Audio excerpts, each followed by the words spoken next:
হে কৃষ্ণ করুণা সিন্ধু দীনবন্ধু জগত পথে গোপেশ গোপিকা কান্ত রাধা কান্ত নমস্তুতে। ওং শ্রী নম ভগবতে বাসুদেবায় নম। জয় শ্রীকৃষ্ণ, রাধে রাধে। আজকের এই মুহূর্তে দাঁড়িয়ে আমাদের জীবনের দিকে একবার তাকান। এই ছুটে চলা জীবন, এই অস্থির মন, এই না পাওয়ার কষ্ট, এই পাওয়ার অহংকার, আমরা কি কখনো ভেবে দেখেছি এই সব কিছুর উৎস কোথায়? মানুষ আজ সবকিছুর হিসেব রাখে, লাভ, লোকসান, সাফল্য, ব্যর্থতা, কিন্তু একটি প্রশ্নের উত্তর খুঁজে পায় না। আমার জীবনের শক্তি আসছে কোথা থেকে? ঠিক সেই প্রশ্নের উত্তর দিতেই কুরুক্ষেত্রের প্রান্তরে দাঁড়িয়ে ভগবান শ্রীকৃষ্ণ তার প্রিয় সখা অর্জুনকে বলেছিলেন কিছু এমন কথা যা শুধু যুদ্ধক্ষেত্রের জন্যই নয়, যা যুগে যুগে আজও আমাদের জীবনের জন্য সমানভাবে প্রাসঙ্গিক। আজকের পাঠ গীতার 10ম অধ্যায় বিভূতি যোগ। এই অধ্যায়ে ভগবান শ্রীকৃষ্ণ নিজেই নিজের পরিচয় দেন। তিনি কে, তিনি কোথায়, আর কিভাবে তিনি এই সমগ্র জগৎকে পরিচালনা করছেন। আমরা জানি গীতার সম্পূর্ণ পাঠ শোনার সময় সবাই একসঙ্গে পান না, তাই আপনাদের সুবিধার জন্যই আমরা প্রতিটি পর্বে মাত্র 4টি করে শ্লোক নিয়ে ধীরে ধীরে সহজ ভাষায় গভীর ভাবের সঙ্গে গীতার অমৃত বাণী আপনাদের কাছে পৌঁছে দিচ্ছি। আগের ভিডিওতে আমরা আলোচনা করেছি গীতার 10ম অধ্যায়ের 1 থেকে 4 নম্বর শ্লোক, যেখানে ভগবান শ্রীকৃষ্ণ অর্জুনকে বলেছিলেন তিনি দেবতা ও ঋষিদেরও উৎস, আর মানুষের বুদ্ধি, জ্ঞান, ভয়, অভয় সবই তার থেকেই আসে। যদি সেই ভিডিওটি এখনো না দেখে থাকেন তাহলে চিন্তা নেই, ডেসক্রিপশনে আমরা লিংক দিয়ে রাখবো, সেখানে গিয়ে অবশ্যই শুনবেন। আর আজকের এই পর্বে আমরা প্রবেশ করছি আরো গভীর এক সত্যে। আজকের ভিডিওতে আমরা পাঠ করব গীতার 10ম অধ্যায়ের 5 থেকে 8 নম্বর শ্লোকের ব্যাখ্যা। এই শ্লোকগুলোতে ভগবান শ্রীকৃষ্ণ স্পষ্ট করে বলেন মানুষের চরিত্র, মানুষের গুণ, মানুষের চিন্তা, এমনকি সৃষ্টি শুরুটাও কিভাবে তার থেকে উদ্ভূত। আর শেষ পর্যন্ত তিনি ঘোষণা করেন সেই চিরন্তন সত্য, আমি সমস্ত সৃষ্টির মূল উৎস। এই কথাগুলো শুধু শোনার জন্যই নয়, এই কথাগুলো উপলব্ধি করার জন্য, এই কথাগুলো জীবন বদলে দেওয়ার জন্য। তাই মন শান্ত করে সব চিন্তা একটু পাশে রেখে চলুন শুনি কৃষ্ণের মুখ থেকে নিশ্চিত সেই বাণী, যা আজও আমাদের জীবনের অন্ধকারে আলোর দিশা দেখায়। গীতার 10ম অধ্যায়ের 5ম শ্লোকে ভগবান শ্রীকৃষ্ণ অর্জুনকে বললেন অহিংসা সমতা তুষ্টিস্তব দানং যশঃ যশ ভবন্তি ভবাভূতানাং মত্ত এব পৃথগ বিধা। অহিংসা, সমতা, তৃপ্তি, তপস্যা, দান, যশ ও অপযশ, এই সমস্ত ভাব ও গুণ জীবদের মধ্যে বিভিন্ন রূপে প্রকাশ পায়, কিন্তু জেনে রাখো এই সব গুণ অবস্থার উৎস একমাত্র আমি। এই শ্লোকে ভগবান শ্রীকৃষ্ণ স্পষ্ট করে বলছেন মানুষের জীবনে যে সমস্ত গুণ, মানসিক অবস্থা ও পরিস্থিতি আমরা দেখি, ভালো হোক বা মন্দ, সম্মান হোক বা অপমান, সবকিছুর পেছনেই আছেন ভগবান নিজেই। অর্থাৎ আমাদের জীবনে যা কিছুই ঘটে তা কেবল কাকতালীয় নয়, এর গভীরে আছে ঈশ্বরের ইচ্ছা ও শিক্ষা। জীবনের গুণ ও অভিজ্ঞতার উৎস হলো ঈশ্বর। মানুষ অহিংস হয়, কেউ সহিষ্ণু হয়, কেউ তপস্যাশীল, আবার কেউ সম্মান পায়, কেউ অপমানের সম্মুখীন হয়। কৃষ্ণ বলেন এসব আমার থেকেই আসে। যশ অযশ দুই সাময়িক, মানুষ সম্মান পেলে আনন্দে ভেসে যায়, অপমান পেলে ভেঙে পড়ে, কিন্তু কৃষ্ণ বোঝান দুটোই ক্ষণস্থায়ী, দুটোই শিক্ষা দেওয়ার জন্যই আসে। সব অবস্থাতে সমভাব বজায় রাখাই প্রকৃত জ্ঞান। যে ব্যক্তি সুখ, দুঃখ, যশ, অযশে সম থাকে সেই প্রকৃত জ্ঞানী। এই শ্লোক আমাদের অহংকার ভাঙার শ্লোক। আমরা প্রায় বলি আমি ভালো মানুষ, আমি দানশীল, আমি সফল, আমি ব্যর্থ। কৃষ্ণ এখানে বলেন আমি কিছুই নই, সবই তারই দেওয়া। অহিংসা ও সমতা, যদি আপনার মনে অহিংসা থাকে সেটা আপনার কৃতিত্ব নয়, ঈশ্বরের কৃপা, তুষ্টি ও তপস্যা। যদি আপনি অল্পে তুষ্ট থাকতে পারেন তা ঈশ্বরের আশীর্বাদ। যশ ও অপযশ, যশ মানুষকে পরীক্ষা করে অহংকার বাড়ে কিনা, অপযশ মানুষকে শুদ্ধ করে, ভিতর থেকে শক্ত করে। কেউ হঠাৎ খুব বিখ্যাত হয়ে যায়, কেউ ভালো কাজ করেও অবহেলিত হয়, কেউ সত্য বলেও অপমান পায়, কেউ অন্যায় করে সম্মান পায়। এগুলো দেখে মানুষ হতাশ হয়, রেগে যায়, ঈশ্বরকে দোষ দেয়। কিন্তু কৃষ্ণ বলেন, এইসব অবস্থায় তোমার আত্মার শিক্ষা। সবকিছুই স্থায়ী নয়।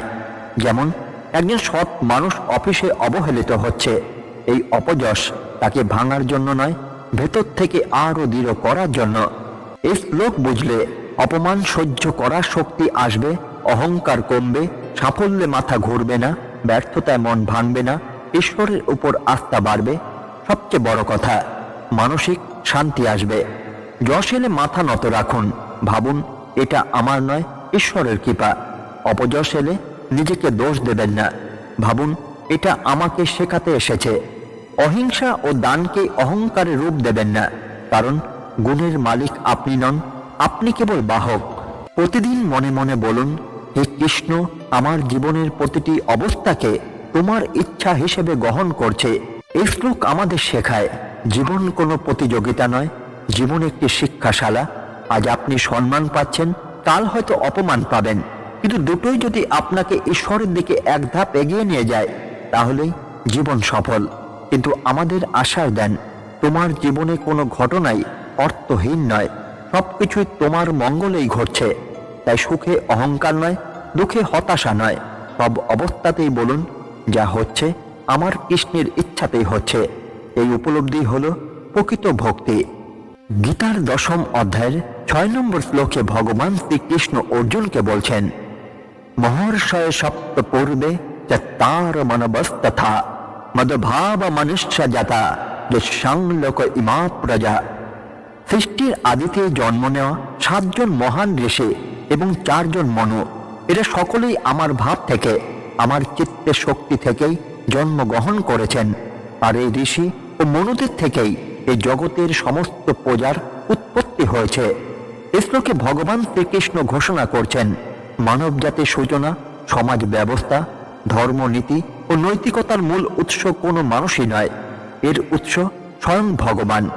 যাদের মাধ্যমে সভ্যতা গড়ে উঠেছে, মহর্ষি ও মনুগণ, তারাও ভগবানের মানসিক শক্তি থেকেই জন্মেছেন। অর্থাৎ জগতের শিকড় মানুষের হাতে নয়, ঈশ্বরের চেতনায় নিহিত। ভগবান শ্রীকৃষ্ণের মূল শিক্ষা হল, সৃষ্টির মূল পরিকল্পনাকারী ভগবান। মানুষ মনে করে সভ্যতা আমরা বানিয়েছি, আইন আমরা তৈরি করেছি, ধর্ম আমরাই লিখেছি। কিন্তু কৃষ্ণ বলেন, সবকিছু সূচনা আমার চেতনায়। মহর্ষি ও মনুরা ঈশ্বর প্রেরিত।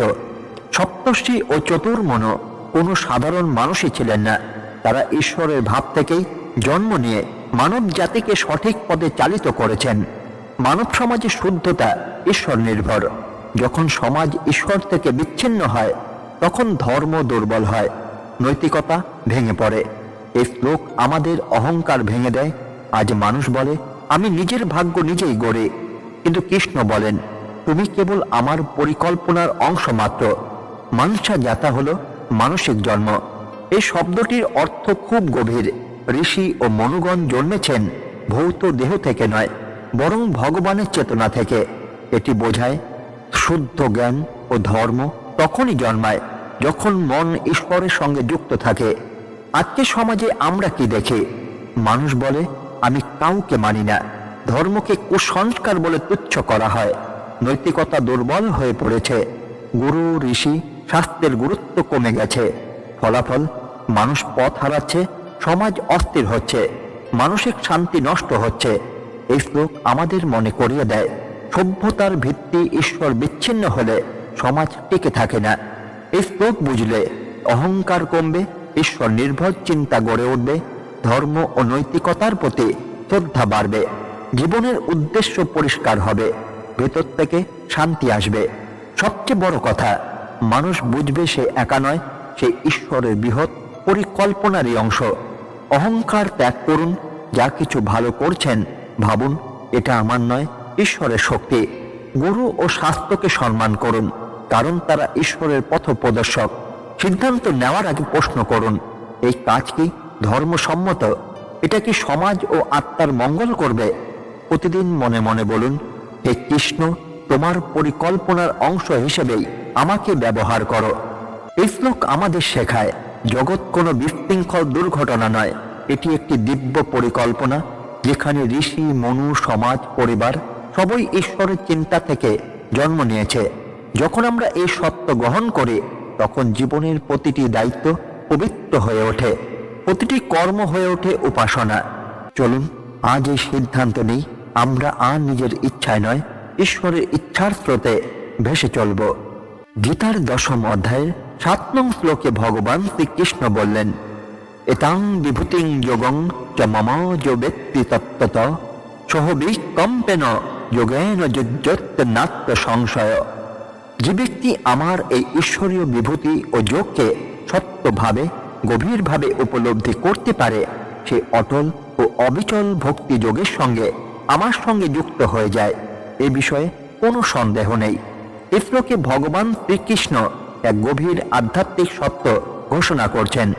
যে মানুষ হৃদয় দিয়ে বোঝে এই বিশ্বে যা কিছু মহৎ, সুন্দর, শক্তিশালী সবই ঈশ্বরের বিভূতি, সে আপনাতেই অটল ভক্তি যোগে স্থির হয়ে যায়। ভক্তি এখানে আর কোনো চেষ্টা নয়, এটি স্বাভাবিক প্রবাহ হয়ে ওঠে। ভগবান শ্রীকৃষ্ণের মূল শিক্ষা হল ঈশ্বরকে জানা মানে তথ্য জানা নয়। অনেক শ্লোক মুখস্থ করে অনেকে দর্শন পড়ে, কিন্তু কৃষ্ণ বলেন তত্ত্বত সত্যভাবে জানা দরকার, অর্থাৎ হৃদয় দিয়ে অনুভব করা। বিভূতি বোঝা মানে ভক্তিযোগে প্রবেশ। যখন মানুষ বুঝতে শেখে প্রতিটি সৌন্দর্য, প্রতিটি শক্তি, প্রতিটি প্রতিভা ঈশ্বরের প্রকাশ, তখন অহংকার ভেঙে যায়, ভক্তি জন্ম নেয়। আবিকম্প যোগ অর্থাৎ অচল ভক্তি। এই ভক্তি কষ্টে নড়ে না, সুখে ভেঙে পড়ে না, লোভেও নষ্ট হয় না। এই শ্লোকের গভীরতা এখানেই। অবিকম্পেন যোগেন অর্থাৎ যে যোগে মন আর কাঁপে না। আজ আমাদের মন কাঁপে, কেউ কিছু বললে, পরিস্থিতি বদলালে, লাভ ক্ষতির চিন্তায়। কৃষ্ণ বলেন, আমাকে বিভূতি হিসাবে দেখতে মন নিজেই থেকে স্থির হয়, কারণ তখন মানুষ বোঝে সবই ঈশ্বরের পরিকল্পনা। জীবনের বাস্তব উদাহরণ ও আজকের সমাজ হলো, সাফল্য পেলে অহংকারী, ব্যর্থ হলে ভেঙে পড়ে, তুলনায় জড়িয়ে যায়, মানসিক অস্থিরতা ভোগে, কারণ মানুষ সবকিছুর মালিক নিজেকেই ভাবে। এই শ্লোক আমাদের বলে, তুমি মালিক নও, তুমি দর্শক ও সেবক। যেদিন এই উপলব্ধি আসে, সেদিনই মানসিক ভার কমে যায়। এই শ্লোক হৃদয়ে ধারণ করলে মানসিক অস্থিরতা কমবে, ঈর্ষা ও অহংকার দূর হবে, জীবনে স্থিরতা আসবে, ঈশ্বরের প্রতি বিশ্বাস দৃঢ় হবে, ভক্তি হবে স্বাভাবিক, চাপ নয়। সবচেয়ে বড় কথা, ভগবানের সঙ্গে এক অন্তরঙ্গ সম্পর্ক গড়ে উঠবে। নিজের জীবনে কিভাবে প্রয়োগ করবেন? সৌন্দর্য দেখলে বলুন, এটা কৃষ্ণের বিভূতি। নিজের সাফল্যে বলুন, এটা তার কৃপা। ব্যর্থতায় বলুন, এটাও তার শিক্ষা। প্রতিদিন অন্তরে জপ করুন, হে কৃষ্ণ তুমি সর্বত্র। এই অভ্যাস মনকে অবিকম্প করে তুলবে। ভক্তি মানে চোখ বন্ধ করে বিশ্বাস নয়, ভক্তি মানে চোখ খুলে ঈশ্বরকে দেখা। যে মানুষ জীবনের প্রতিটি সৌন্দর্যে কৃষ্ণকে খুঁজে পায়, তার আর কাব্বার কিছুই থাকে না, কারণ সে জানে সবই তার, সবই তার জন্য, সবই তারই মধ্যে। এই উপলব্ধি অবিকম্প ভক্তিযোগ। চলুন আমরা এই ভক্তিযোগে যুক্ত হই। গীতার 10ম অধ্যায়ের 8 নম্বর শ্লোকে ভগবান শ্রীকৃষ্ণ বললেন, অহং সর্বস্ব প্রভবমত্ত সর্বং প্রবর্ততে ইতি মত্তা ভজন্তে মাং বুধাভাব সমম্বিতা। আমি সমস্ত সৃষ্টির মূল উৎস, আমার থেকে সবকিছুর উৎপত্তি ও প্রবাহ। এই সত্য যারা গভীরভাবে উপলব্ধি করেন, তারাই জ্ঞানী, এবং তারা গভীর প্রেম ও ভক্তি সহকারে আমাকেই ভজনা করেন। এই শ্লোকের মূল কথা একটাই, যিনি বুঝে ফেলেছেন যে জীবনের সবকিছু ঈশ্বর থেকেই আসে, তিনি আর অহংকারে আটকেই থাকেন না। তিনি প্রেমে, কৃতজ্ঞতায় ও ভক্তিতে ঈশ্বরের কাছে নত হন। এটাই প্রকৃত জ্ঞানীর পরিচয়। এই শ্লোকে শ্রীকৃষ্ণ মানব জাতিকে সত্য শেখাচ্ছেন, ঈশ্বরের সবকিছুর মূল উৎস। আমরা ভাবি আমার পরিশ্রম, আমার বুদ্ধি, আমার প্রতিভা। কৃষ্ণ বলেন, অহং সর্বস্ব প্রভব, অর্থাৎ সবকিছুর উৎস আমি। পরিশ্রম তুমি করো, কিন্তু শক্তি আমি দিই। চেষ্টা তুমি করো, কিন্তু ফল আমারই হাতে। জীবন নিজে নিজে চলে না। মত্ত সর্বং প্রবর্ততে, সবকিছু আমার দ্বারাই পরিচালিত। আজ মানুষ ভাবে সবকিছু প্ল্যানিং, সবকিছু কন্ট্রোল। একটি অসুখ, একটি দুর্ঘটনা, একটি খবর সব পরিকল্পনা ভেঙে দেয়। এই শ্লোক আমাদের শেখায় তুমি চালক নও, তুমি যাত্রী। ভক্তি ভয় থেকে নয়, লোভ থেকে হয়। সত্য উপলব্ধি থেকেই ভক্তি জন্মায়। ভক্তি ভয় থেকে নয়, লোভ থেকেও নয়। ভক্তি আসে সত্য বোঝা থেকে। যিনি বুঝেছেন সবই ঈশ্বরের দান, তার হৃদয়ে স্বতঃস্ফূর্ত ভক্তি জাগে। এই শ্লোকের গভীর দর্শন এখানেই। জ্ঞান ও ভক্তি আলাদা নয়। যখন জ্ঞান গভীর হয় তখনই অহংকার ভাঙে। অহংকার ভাঙলেই ভক্তি জন্ম নেয়। তাই কৃষ্ণ বলেন, বুধা ভাব সমম্বিতা। জ্ঞানী মানুষরাই প্রকৃত ভক্ত। জীবনের বাস্তব উদাহরণ ও আজকের সমাজে মানুষ সাফল্যে নিজেকে ঈশ্বর ভাবে, ব্যর্থতায় ঈশ্বরকে দোষ দেয়। কৃতজ্ঞতা কম, অভিযোগ বেশি, অহংকার বেশি, ভক্তি কম। এই শ্লোক আমাদের আয়না দেখায়, যদি সবকিছু ঈশ্বরের কাছ থেকেই আসে তাহলে দম্ভ কিসের, হিংসা কিসের, অস্থিরতা কিসের? মানুষের মানসিক অবস্থাও এই শ্লোকেরই প্রয়োজন। আজ মানুষ মানসিকভাবে অস্থির, ভীত, হতাশ, অতিরিক্ত চিন্তায় ক্লান্ত, কারণ সে নিজেকে সবকিছু দায়িত্ববান মনে করে। এই শ্লোক বলে, সব বোঝা তোমার একার নয়। এই উপলব্ধি মনকে হালকা করে। এই শ্লোক হৃদয় নিলে অহংকার কমবে, কৃতজ্ঞতা বাড়বে, ঈর্ষা দূর হবে, মানসিক শান্তি আসবে, ঈশ্বরের প্রতি বিশ্বাস গভীর হবে। সবচেয়ে বড় কথা, জীবনকে আর একা লড়াই মনে হবে না। নিজের জীবনে কিভাবে প্রয়োগ করবেন? সফল হলে বলুন, হে প্রভু তোমারই কৃপা। ব্যর্থ হলে বলুন, হে প্রভু তোমার শিক্ষা। প্রতিদিন মনে করুন, আমি কর্তা নই, আমি মাধ্যম। সকালে বা রাতে একবার ভাবুন, অহং সর্বস্ব প্রভব।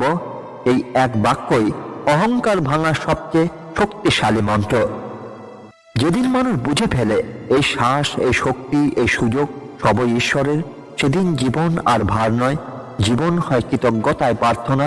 যে মানুষ এই সত্যে স্থির, সে কখনো একা নয়, সে কখনো দুর্বল নয়, কারণ ভগবানই তখন তার পথপ্রদর্শক। চলুন অহংকার ছেড়ে এই সত্যে মাথা নত করি। সবই তার জন্য, সবই তারই মধ্যেই। প্রিয় দর্শকবৃন্দ, আজকের এই শ্লোকগুলোর মধ্য দিয়ে ভগবান শ্রীকৃষ্ণ আমাদের চোখে আঙুল দিয়ে দেখিয়ে দিলেন, এই জগতের প্রতিটি গুণ, প্রতিটি শক্তি, প্রতিটি অনুভূতি, সবকিছুর উৎস তিনি নিজেই। যেদিন আমরা বুঝতে পারি আমার বুদ্ধি, আমার ক্ষমতা, আমার সাফল্য, আমার ব্যর্থতা সবই ঈশ্বরের পরিকল্পনার অংশ, সেদিন থেকে জীবনের প্রতি আমাদের দৃষ্টিভঙ্গি বদলে যায়। এই শ্লোকগুলো আমাদের শেখায় অহংকার ছেড়ে কৃতজ্ঞ হতে, ভয় ছেড়ে বিশ্বাস রাখতে, আর একা লড়াই না করে ঈশ্বরের ওপর ভরসা করতে। ভগবান শ্রীকৃষ্ণ নিজেই বলেছেন, তিনি সকলের হৃদয়ে অবস্থান করেন, তিনি সমস্ত সৃষ্টির মূল উৎস। তাই জীবনের পথ যতই কঠিন হোক, আপনি কখনো একা নন। আজকের এই কথাগুলো যদি আপনার হৃদয়ে কোথাও একটু আলো জ্বালিয়ে থাকে, তাহলে এই ভিডিওটি আপনার প্রিয়জনদের সঙ্গে শেয়ার করুন, কারণ গীতার জ্ঞান ভাগ করলে কমে না, বরং আরও গভীর হয়। পরবর্তী পর্বে আমরা আবার হাজির হব গীতার আরও গভীর কিছু শ্লোক নিয়ে, কৃষ্ণের আরও কিছু অমৃত বাণী নিয়ে, যা আমাদের জীবনের পথে নীরবে শক্তি যোগায়। ততক্ষণ পর্যন্ত জীবনের প্রতিটি মুহূর্তে মনে রাখবেন, যেখানে শক্তি সেখানে সত্য, যেখানে মহত্ব সেখানেই শ্রীকৃষ্ণ। আজকের মতো গীতা পাঠ এই পর্যন্তই। ধন্যবাদ। জয় শ্রীকৃষ্ণ। রাধে রাধে।